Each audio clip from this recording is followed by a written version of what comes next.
Breaking news చూస్తున్నాం. భారత్ పై మరోసారి పాకిస్తాన్ కుక్కలు మొరుగుతూ ఉన్నాయి. పాకిస్తాన్ సంబంధించిన ఓ మంత్రి విషం చిమ్మే ప్రయత్నం చేస్తున్నారు. సింధు జలాలపైన పాక్ మంత్రులు మాట్లాడిన మాటలు మరోసారి భారత్ ని యుద్ధానికి సిద్ధం కమ్మని రమ్మని పిలుస్తున్నట్టుగానే ఉంది.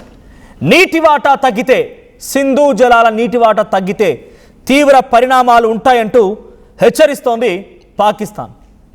మన వాటా తిని, మన దగ్గర నీళ్ళని అడుక్కు తిని, మనం వేసే భిక్షని వాళ్ళు తింటూ మన దగ్గర వస్తున్నటువంటి ఆ నీటి ప్రవాహంతో వాళ్ళు బతికి మన మీదే మళ్ళీ మా సొంత ఆస్తి, మాకు రావాల్సిన ఆస్తులంటూ ప్రగల్భాలు పలుకుతోంది పాకిస్తాన్. ఇక్కడ మాట్లాడుతున్న చూడండి, ఆ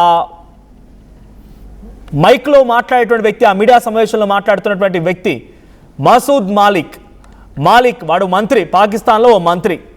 సో నాకు తెలిసి సెంట్రల్ మినిస్టర్ ఏం కాకపోవచ్చు, కానీ ఒక స్టేట్ రిలేటెడ్కి సంబంధించినటువంటి ఒక మినిస్టర్ అయి ఉంటాడు. అడేం మాట్లాడుతున్నాడంటే, మా నీటి హక్కులను కాపాడుకుంటామంటూ బిల్డప్లు ఇస్తున్నాడు. సింధు జలాల అంశం జాతీయ భద్రతతో ముడిపడినటువంటి అంశం అని చెప్తున్నాడు. సో ప్రజెంట్ 1960లో ఎప్పుడైతే సిమ్లా అగ్రిమెంట్తో భాగంగా అప్పుడు వరల్డ్ బ్యాంక్ మీడియేషన్ తీసుకొని, పోనీలే చస్తాడు వెరవ, నీళ్ళని చచ్చిపోతున్నాడు కదా, సరే భారత్ను ఒప్పించి వాళ్ళకి ఎంతో కొంత నీళ్లు కట్టబెడతామని చెప్పి మొత్తం 6 ఉపనదులు ఉంటే దాంట్లో 3టికి భారత్కి పూర్తి స్థాయి స్వేచ్ఛనిస్తూ, కంప్లీట్గా భారత్ స్వేచ్ఛనివ్వడం అది మన హక్కు, మనకు సంబంధించిన ఆస్తి. ఇంకా మిగిలిన 3టికి భారత్ చేతులతోనే భిక్ష వేయిస్తూ మనం ఉమ్మేటువంటి ఆ ఉమ్ముని నాకుతూ బతికే పాకిస్తాన్. ఈ పదం నేను మాట్లాడుతున్నందుకు చాలా ఎక్స్ట్రీమ్గా అనిపించవచ్చు, బట్ నిజం. మీరు కావాలంటే గూగుల్ మ్యాప్స్ ఓపెన్ చేసి చూడండి, మీకు మ్యాప్లో ఓపెన్ చేసి చూడండి. రవి, బియాస్, సట్లెజ్, ఈ 3 నదుల పైన పూర్తి స్థాయిలో వీటిని తూర్పు నదులు, ఈస్టర్న్ రివర్స్, ఇవి కంప్లీట్గా మన ఆధీనంలో ఉంటాయి. మిగిలినటువంటి 3 నదులు సింధు, జీలం, చినాబ్, ఈ 3 కూడా పాకిస్తాన్లో ఆధీనంలో ఉండడం కాదు, మనం వదిలేస్తే వాళ్ళు బతకాలంతే. ఇది అప్పుడు కుదిరిన అగ్రిమెంట్. ఇఫ్ ఎట్ ఆల్ ఎప్పుడైనా సరే మీ అగ్రిమెంట్ని బ్రేక్ చేసుకోవచ్చు అనేటువంటి ఆ క్లాజ్ని కూడా ఆ రోజు వరల్డ్ బ్యాంక్ రాసిచ్చినటువంటి ఆ అగ్రిమెంట్లో ఉంది. అందులో భాగంగానే పహల్గామ్ ఉగ్రదాడి ఘటన జరిగింది. ఆ పహల్గామ్ ఉగ్రదాడి ఘటన తర్వాత మన భారత ప్రభుత్వం ఏప్రిల్ 23న వెంటనే ఆ నీటిని పంపించినటువంటి ప్రక్రియని నిలిపివేసింది. అంటే పూర్తిగా నిలిపివేయడం ఉన్నపలంగా అది అసాధ్యమైన విషయం. కానీ మనకు రావాల్సినందుకు, మనకు వాటా వాడుకునేందుకు డ్యాములకి, లేకుంటే ప్రాజెక్టులకి, ఇతరత్ర అంశాలకు ఉపయోగించుకునేందుకు రకరకాల ప్లాన్లు వేస్తోంది. కొద్ది గొప్ప ఆ నీళ్ళని హోల్డ్ చేసే ప్రయత్నం కూడా చేస్తోంది. పాకిస్తాన్ అలమటిస్తోంది. పాకిస్తాన్ ప్రాంతం అంతా ఇప్పుడు ఎడారిగా మారిపోయింది. మనం ఎడారనగానే ఎక్కడో దూరంగా దుబాయ్లోనో అటువంటి ప్రాంతాల్లో అనుకుంటుంటాం, కానీ పాకిస్తాన్ ఇప్పుడు అదే వదిరిగా ఎడారిగా మారిపోతోంది. ఉద్యోగాలు లేవు, స్కార్సిటీ వచ్చింది, ఫైనాన్షియల్ క్రైసిస్ వచ్చింది, ఇండస్ట్రీస్ నడవడం లేదు, అగ్రికల్చర్ యూసేజ్కి వాటర్ లేవు, ప్రతి దానికి నీళ్ళే కదా ముఖ్య అంశం. సో నీళ్ళు రాకపోవడంతో అల్లాడిపోతున్నారు. అందుకే వీడు మాట్లాడుతున్న మాట ఏంటంటే, మాలిక్ అంటే వీడి పేరు, మేము చేతులు నరికేస్తాం, ఏ నీళ్ళనైతే ఆ చేతులు ఆపుతున్నాయి ఆ చేతులు నరికేస్తామని వాడు మాట్లాడుతున్నాడు. సైనిక చర్యలకి మేము వెంటనే వెనకాడబోము, ఎలాగైనా సరే అంతు తేలుస్తామన్నట్టుగా కాజా ఆసిఫ్ మాట్లాడుతున్నారు.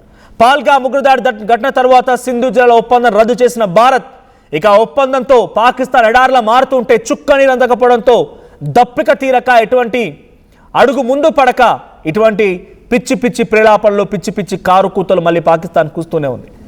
2028 నాటికి నీటి ప్రవాహం పూర్తిగా భారత్ మొత్తంగా మూసివేయబోతోంది. ఒక్క చుక్క కూడా కిందికి పోవడానికి అవకాశం లేకుండా. నీటి కొరతతో ఈ పాకిస్తాన్ దాయాది దేశంలో ఆందోళన పెరుగుతోంది. భారత చర్యలతో ఉక్కిరిబిక్కిరవుతోంది పాకిస్తాన్. నీటి యుద్ధం వ్యాఖ్యలతో ఇరు దేశాల మధ్య ఉద్రిక్తత మొదలే అవకాశం ఉంది. తాజా పరిణామాలతో భారత్ పాక్ మధ్య యుద్ధ వాతావరణం మరోసారి మొదలే అవకాశం కనబడుతోంది. సో ఈ 6 నదుల్లో 3టికి భారత్ పూర్తి హక్కులు ఉంటాయి, 3టికి పాకిస్తాన్కి భిక్ష వేయడానికి భారత్కి అవకాశం. మనం చాలా పెద్ద హృదయంతోనే ఇస్తూ ఉన్నాం. కానీ ఆ వెధవలు ఇలాగా పదే పదే మాట్లాడేటువంటి ఈ మాటలు చాలా ఆందోళన గురి చేస్తుంది. ఒకసారి వాడేం మాట్లాడాడు, ఆ కుక్క ఏ మొరుగుతోంది, ఆ మాటలు విందాం.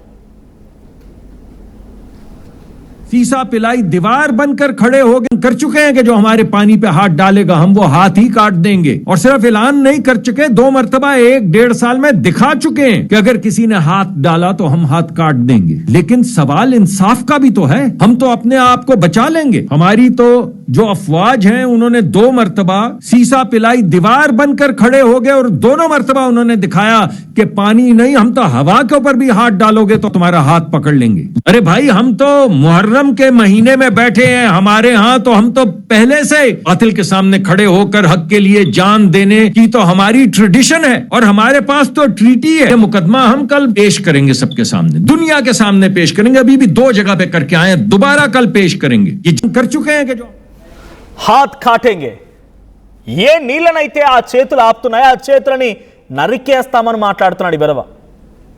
एक सुनो, ए हाथ जोड़ के प्रार्थना करो, लेकिन भारत के लिए प्रार्थना करो, सब लोगों को 140 मिलियंस ఏ लोगों को ఆ ప్రార్థన కరో అంటే ఇడు చేతులు విరిచేస్తే ఏం ఉపయోగం ఉండదు, పాకిస్తాన్కి ఏం ఉపయోగం ఉంటుంది? నీకు అంత దమ్ము ఉందా, అంత సత్తా ఉందా? ఒక వారం రోజుల పాటుగా ఆపరేషన్ సింధూర్ అని మొదలు పెడితేనే ఇంకా నయం, మీ గల్ల అంటే మీ మెడలు కోసేలేదు, మీ తలలు తెంపలేదు, ఇంకా అక్కడితో ఆగిపోయింది। మీ తలలు తెంపడం మాత్రమే మిగిలి ఉంది। తలుచుకుంటే అది భారత్కి చాలా పెద్ద సమస్య ఏం కాదు। నీ వెనక ఎవడో ఉన్నాడు, వాడు వస్తాడు, వాడు పెద్ద కట్టలు కడతాడు అనుకుంటే డెఫినెట్గా పొరపాటు పడ్డట్టే।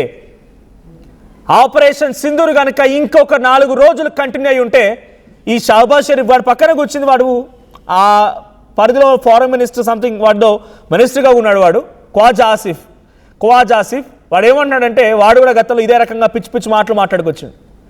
గతంలో ఇదే రకంగా ఆ అనవసరమైన ప్రేరేపణలకి మొరుగడం కుక్కలాగా అలాంటి వ్యాఖ్యలు చేసిండు ఖ్వాజా ఆసిఫ్, అక్కడి foreign minister.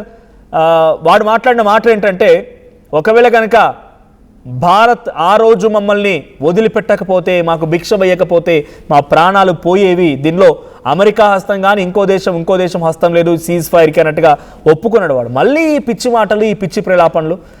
Operation Sindoor is an ongoing project, it never ends. ఇది Modi statement, not only Modi, భారత ప్రజల యొక్క స్టేట్మెంట్। ఆపరేషన్ సింధూర్ అనేది ఇంకా కొనసాగుతూనే ఉంటుంది అనేది ఒక్కసారి మళ్ళీ ఇక్కడ చాలామంది ముగ్గురు ఆ రోజు ఆపరేషన్ సింధూర్లో ఎవరైతే ఆ ముగ్గురు వీరవనితలు పార్టిసిపేట్ చేశారో వారిని కనుక మళ్ళీ ఒక్కసారి మీ వైపుగా మరలిస్తే తునాతునకలైపోతారు। పాకిస్తాన్ ఏం చెప్తోంది, సింధు జలాలను ఆపితే ఆ చేతులని కట్ చేస్తామంటోంది। ఆ చేతులు కట్ చేస్తారా? సోఫియా ఖురేషీ, వ్యోమికా సింగ్ ఇద్దరిని కనుక మళ్ళీ రంగంలోకి దించితే మీ పని అయిపోయినట్టే। ఆ సోఫియా ఖురేషీ, వ్యోమికా సింగ్ ఇద్దరు కనుక మళ్ళీ రంగంలోకి దిగితే మీ పని అవుట్। గతంలో కూడా వాడొకడు ప్రజెంట్ సింధు ప్రావిన్స్లో ప్రభుత్వం వాడిదే ఉంది। సో వాడేం చెప్తాడంటే, భారత ప్రభుత్వం కనుక ఆ నీళ్ళని ఆపేస్తే రక్తంతో ఆ నీళ్ళని నీళ్ళలో కలిపేస్తామని చెప్పి వాడు మాట్లాడుకొచ్చాడు। ఆఖరికి వస్తే ఆపరేషన్ సింధూర్ మొదలైన తర్వాత ఎక్కడ దాక్కున్నాడో తెలియదు, ఏ గోలో దాక్కున్నాడో తెలియదు, ఇప్పటి వరకు ఇంకా బయటకు రాలేదు। బిలావల్ భుట్టో వాడు మాట్లాడిన స్టేట్మెంట్ ఏంటంటే, భారత ప్రభుత్వం లేదా భారతలు కనుక ఆ నీళ్ళని ఆపేస్తే ఆ నీళ్ళలో రక్తాన్ని పారిస్తాం నదుల్లో అన్నాడు। ఆడ ఆ గుహలోకి ఎప్పుడైతే అడుగు పెట్టాడో మళ్ళీ ఇక బయటకు రాలేదు, గుహలో నుంచి అందులో దాక్కుని ఉంటున్నాడు, ఎక్కడున్నో తెలియదు వాడు ఇంకా। ఇలాంటి వాళ్ళు భారతదేశం గురించి పదే మాట్లాడుతూ ఉంటే చాలా దారుణంగా ఉంది। ఇప్పుడు వీళ్ళు ఏం చేస్తున్నారు తెలుసా, ఏకంగా చరిత్రనే మార్చేస్తున్నారు। గౌతమి బుద్ధుడు మావాడని, అక్కడి నుంచే సింధు అనేది పదం మొదలైందని, సింధు జలాలకి పూర్తిస్థాయి వారసులం మేమని, మొహెంజోదారో, హరప్ప ఇలాంటి ప్రాంతాలకు సంబంధించి చరిత్ర కలిగి ఉన్న మేమని, సింధు నాగరికత మాదని, ఇలాంటి పదాలు మొత్తం వాడు మాట్లాడుతూ చరిత్రనే తిరిగి రాసే ప్రయత్నం। వాడు అవసరాల కోసం ఉమ్మిన ఆ ఉమ్మి నాకే వ్యక్తి వీడు, మనం నేలపై ఉమ్మేసిన ఆ ఉమ్మిని నాకే వ్యక్తి, మలం ఇంకా ఇంతకు మించిన మాట్లాడకపోవచ్చు, మలం తినేటువంటి వ్యక్తులు వీళ్ళ మాట్లాడేది। పాకిస్తాన్ మేమిచ్చే భిక్షతో బతుకుతున్న దేశం మళ్ళీ పాకిస్తాన్ అంటోంది మా చేతులు నరికేస్తానంటావు, దూరుకుంటారా? 140 కోట్ల మంది జనం ఒక్కసారి ఇక్కడ నుంచి జై హింద్ అని కేక పెడితేనే పాకిస్తాన్ సగం చచ్చిపోవాలి, అక్కడి అధికారులు కానీ ఆర్మీ కానీ సగం వాళ్ళ చెవులు పగిలి గుండెలు పగిలి చచ్చిపోవాల్సిందే। వీడు మాట్లాడుతున్నాడు చేతులు కట్ చేస్తామని। ఆపరేషన్ సింధూర్ గుర్తుపెట్టుకోండి, కేవలం ఇక్కడి మహిళల నుదిటిన బొట్టును తుడిపేసినందుకే ఆ సింధూరాన్ని తిరిగి అద్దడం కోసం, వాళ్ళ యొక్క భర్తల మరణాన్ని ఒక రకంగా ఉగ్రరూపంగా మలిచినటువంటి ఇక్కడ కొంతమంది ఆర్మీ కానీ, ఇక్కడ నేవీ కానీ, ఇక్కడ ఎయిర్ ఫోర్స్ కానీ రంగంలోకి దిగి చుక్కలు చూపించింది పాకిస్తాన్కి. 9 టెర్రర్ క్యాంప్స్, 13 ఎయిర్ బేస్లు, జైష్ మొహమ్మద్, హిజాబుల్ ముజాహిదీన్, లష్కర్ ఈ తోయిబా వాళ్ళ ఎయిర్ బేసెస్, వాళ్ళ టెర్రర్ క్యాంప్స్ మొత్తాన్ని కుప్పకూలిస్తే వాళ్ళ శవాలు లెక్క పెట్టుకోవడానికి కొన్ని రోజులు పట్టింది మీకు. ఇంకా మీరు మాట్లాడుతున్నారా? ఏదో అమెరికా వచ్చింది, మీకు ఏదో 10 రూపాయలు ఇచ్చింది, 25 రూపాయలు ఇచ్చింది, ఆ వాపును చూసి, ఆ బలుపును చూసి రెచ్చిపోతే డెఫినెట్గా దానికి తగ్గట్టుగా పర్యవసానాలు ఉంటాయి. వాడేమంటాడు? హాత్ కాటేంగే అంటున్నాడు. మళ్ళీ ఒకసారి మాట వినిపిస్తాను మీకు నేను. ఆ నీళ్ళని ఏ చేతులు అయితే ఆపుతున్నాయో ఆ చేతులు నరికేస్తానో పదాన్ని పాకిస్తాన్ వాడు మాట్లాడితే చూస్తూ ఊరుకుంటుందా భారత ప్రభుత్వం? భారత ప్రజలు చూస్తూ ఊరుకుంటారా? ఆన్గోయింగ్ ప్రాజెక్ట్ అన్నట్టుగానే 1-2 సార్లు కనుక మళ్ళీ ఆపరేషన్ సింధూర్ని 1-2 రోజులు కనుక కంటిన్యూ చేయాల్సి వస్తే ఈసారి పాకిస్తాన్ అవుట్. చైనా వస్తుందా? ఏం చేస్తుంది వచ్చి? పాకిస్తాన్ మీద అటాక్ చేస్తే అమెరికా వస్తుందా? ఏం చేస్తుంది వచ్చి? అమెరికా ప్రతి దాంట్లో వేలు దూర్చి పాకిస్తాన్కి సహకరిస్తాడా? మొన్న ఈ మధ్య పాకిస్తాన్ ఉగ్రవాదులు ఏ దేశ ఎటువంటి మారణకాండను సృష్టించారన్నప్పుడు అమెరికా కూడా దాంట్లో బాధితుల లిస్టులో ఉంది. వాడు సపోర్ట్ చేస్తాడు ఇక్కడ. ఒకసారి మళ్ళీ ఆ హాత్ కాటింగ్ అనేటువంటి ఆ పదం వినండి, పీసీఆర్ ప్లే చేయండి. हमारे यहाँ तो हम तो पहले से कातिल के सामने खड़े होकर हक के लिए जान देने की तो हमारी ट्रेडिशन है और हमारे पास तो ट्रीटी है। मुकदमा हम कल पेश करेंगे, सबके सामने, दुनिया के सामने पेश करेंगे। अभी भी 2 जगह पे करके आए हैं, दोबारा कल पेश करेंगे। ये कर चुके हैं कि जो हमारे पानी पे हाथ डालेगा हम वो हाथ ही काट देंगे। और सिर्फ ऐलान नहीं कर चुके, 2 मरतबा 1-1.5 साल में दिखा चुके हैं कि अगर किसी ने हाथ डाला तो हम हाथ काट देंगे। लेकिन सवाल इंसाफ का भी तो है। हम तो अपने आप को बचा लेंगे, हमारी హాత్ కాటేదేంగంట. బిడ్డలు తలకాయలు లేచిపోతాయి. ఇంకా అచ్చభాషలో చెప్పంటే పుర్రలు లేచిపోతాయి, ఒక్కొక్కటి పుర్రలు లేచిపోతాయి. ఇది ఆపరేషన్ సింధూర్ ద్వారా నిరూపితమైంది. ఆ ఉగ్రవాదుల యొక్క ప్రాణాలు తీస్తే ఆ ఉగ్రవాదులకు ₹1 కోటి చొప్పున మీరు అనౌన్స్ చేసి భిక్ష పెట్టండి అని చెప్పి మోకాళ్ళ మీద మోకరిల్లి అడిగితే అప్పుడు భారత ప్రభుత్వం కొంత కంట్రోల్ చేసింది. ఎవడో వచ్చి చెప్తేనో విక్రమ్ మిశ్రీ మన భారత ఫారెన్ సెక్రటరీ ఆయన ఏం చెప్పారు? చాలా క్లియర్గా రణ్ధీర్ జైస్వాల్ స్పోక్స్ పర్సన్ వీళ్ళు పదే చెప్తూనే ఉన్నారు. ఏ దేశమో చెప్తే ఆ రోజు ఆపరేషన్ సింధూర్ ఆగిపోలేదు. ఎవడో వచ్చి మధ్యవర్తిగా ఉన్నాడని చెప్పేటువంటి మాటలు అన్ని బూటకపు మాటలే. అది ట్రంప్ అయినా ఇంకెవడైనా కేవలం మన దయాదాక్షిణ్యాలే వాళ్ళకు ఈరోజు బతుకుదెరునిచ్చాయి. మళ్ళీ బతకడానికి ఒక అవకాశం ఇచ్చాం. వాడు బతికాడే సరే. ఆపరేషన్ సింధూర్ సమయంలో బలూచిస్తాన్ సంబంధించిన వేర్పాటువాదులు కూడా చాలామంది భారత్ నుంచి సహాయాన్ని కోరారు. కొంచెం సహాయం చేయండి, మీరు రావాల్సిన అవసరం లేదు, పాకిస్తాన్ మేమే ముక్కలు చేస్తామని సహాయం కోరారు. ఖైబర్ పంక్తుంకోవాలటువంటి చాలామంది ఆఫ్ఘనిస్తానీలు ఎవరైతే వాళ్ళు కూడా అక్కడ పోరాటం చేస్తున్నారు, వాళ్ళు కూడా పలుమారు సహాయం కోరారు. కానీ ఒక్క సహాయం నిజంగానే భారత్ నుంచి కనుక వాళ్ళకి వెళ్తే మీ పాకిస్తాన్ ముక్కలైపోతుంది. కానీ ధర్మంగా, న్యాయబద్ధంగా భారత ప్రభుత్వం, భారత ఆర్మీ వ్యవహరిస్తోంది కాబట్టి పాకిస్తాన్ ఇంకా అలా ఉండిపోయింది. లేదనంటే పాకిస్తాన్ పని అయిపోయింది ఈ పాటికి.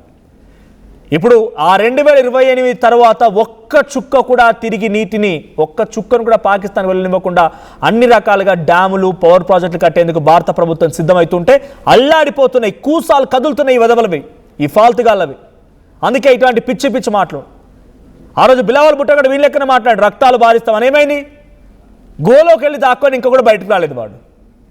వీడు ఇలా మాట్లాడుతున్న చేతులు కట్ చేస్తాం, చేతులు నరికేస్తాం అంటున్నారు కదా. అంత సీన్ లేదు. కేవలం ఇవన్నీ పిచ్చి అరుపులు, పిచ్చి కేకలు తప్ప వీళ్ళతో అయ్యేది ఏమీ లేదు. సో సింధు జలాలు లేకపోతే వాళ్ళ పరిస్థితి అంటే వాళ్ళకి తెలుసు. ఇప్పటినైనా ప్రార్థన చేసి ఇంకోసారి మా చర్యలు ఉండవు, మేము అక్కడ ఉగ్రవాదం చేత ఉండమని ఆ ప్రార్థన చేసినా ఒప్పుకోవడానికి ఎవరు సిద్ధంగా లేరు. కానీ మీరు ఆ చేతులు నరుకుతానటువంటి ఈ మాటతోనే మీ అహంకారం మరోసారి బయటపడింది. డెఫినెట్గా అంతకంతకి సమాధానం భారత ప్రభుత్వం వైపు నుంచి కూడా రాబోతోంది. మరోసారి ఒక భారీ స్కెచ్కి భారత ప్రభుత్వం కూడా సిద్ధంగా ఉన్నట్టు తెలుస్తోంది. ఒక బిగ్ ఆపరేషన్కి భారత ప్రభుత్వం కూడా సిద్ధంగా ఉంది. చూద్దాం మరి ఏం జరిగిందో. సో వీడి మాటలు విన్న తర్వాత మీకేమనిపిస్తోంది? పాకిస్తాన్ భారతీయుల చేతులు కట్ చేస్తాను, ఆ నీళ్ళను వదిలేక పెట్టకపోతే అనేటువంటి ఈ మాట మీకెలా అనిపించింది? ఆపరేషన్ సింధూర్ ఇంకొక 4 రోజులు కరెక్ట్గా జరిగి పాకిస్తాన్ ముక్కలు చేస్తే బాగుండు అని ఇప్పుడు అనిపిస్తోందా? సో మీ అభిప్రాయం ఏంటి? కామెంట్ చేయండి. సేమ్ టైం ఒకసారి మళ్ళీ ఈ బెదబ ఆ పిచ్చి కూతలు విందాం.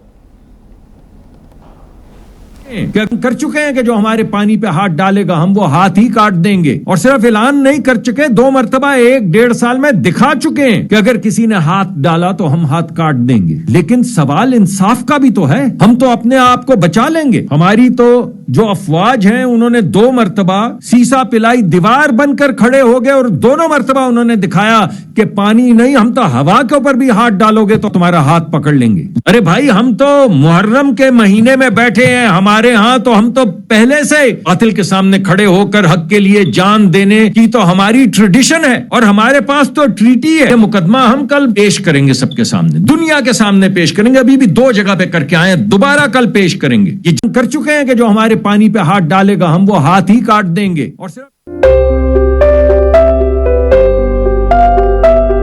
చిన్న చిన్న ఆనందాలు 35 ఏళ్లుగా నా జీవితంలో లేవు. 35 ఏళ్లుగా నేను డైపర్లలో బ్రతికాను.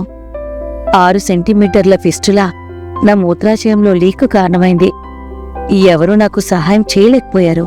ఏఐఎన్యూలో వైద్యులను కలిసే వరకు అక్కడ వారు రోబోటిక్ శస్త్రచికిత్సతో నాకు పరిష్కారం ఇచ్చారు. వారు నా ఆత్మవిశ్వాసాన్ని కూడా తిరిగిచ్చారు. Precision Care makes it possible. The Center for Robotic Surgery at AINU. Tournament ముందు పెయింట్ అలా తలనొప్పి ఒళ్ళు నొప్పుల నుంచి ఉపశమనం శాస్త్రీగా. జలుబు తలనొప్పి ఒళ్ళు నొప్పుల నుండి ఉపశమనం శాస్త్రీ బామ్ ఇప్పుడు 5 రూపాయల ప్యాక్ లో కూడా.